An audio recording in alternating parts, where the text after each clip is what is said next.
And so, I guess, just to keep doing this for Mr. Robert Downey Jr., personally at this point, tiptoeing, big man. You need to strut. Intelligence organization that's afraid of intelligence. And you mess with time and it messes back. So, Mr. Sherlock Holmes, a decade? A decade of excuses out of the giant pack of retarded Charles Manson goblins and gremlins. One dude you celebrities have locked elbows to ignore. There's only one guy all of the talent is coming out of. Only one guy you guys just refuse. No matter what. No matter how bad it gets. And just like I've recorded. Hours and hours and days and days and weeks and weeks and months. These morons just sit there waiting for me to get up and walk to the store to get myself coffee or go to the library. So who's paying for all that once again? Drug addicts don't do anything unless it leads to drugs. These meth addicts, unless somebody was supplying that, they would be doing something else. So I don't know how to get this through these thick skulls. I mean, because to break this down, it's like, try to be nice here. I'd say maybe a third of Hollywood, straight satanic down to their bone marrow, and they're trying to assimilate the rest.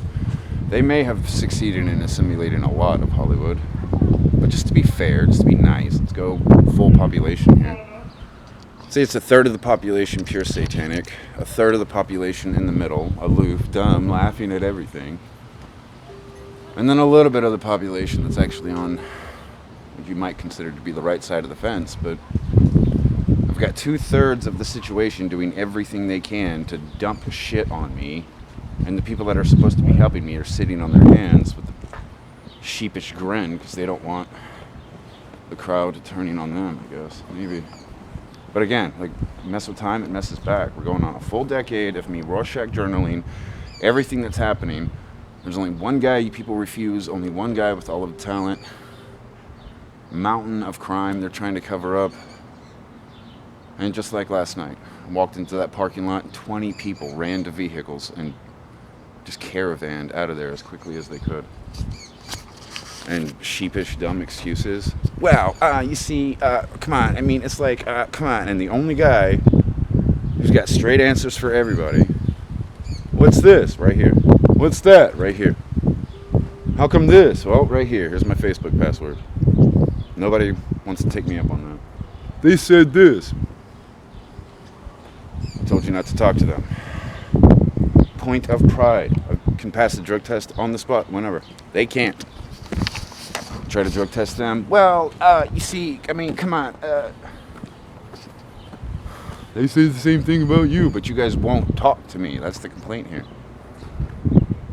It's a giant pack of retarded tweakers that I was beating up in that freaking riverbed. And if, again, some people might remember some of the details early on, is the reason girls like Natalie Portman wouldn't talk to me was apparently because I was the bully. Just a belligerent, swing happy, as soon as I saw you, I'd beat you up. And that was the story for a good 8 months there. Before overnight, somebody like Tom Holland showed up because it was like little cherry logos drawn everywhere by a certain homeless girl. And a lot of other breadcrumbs, but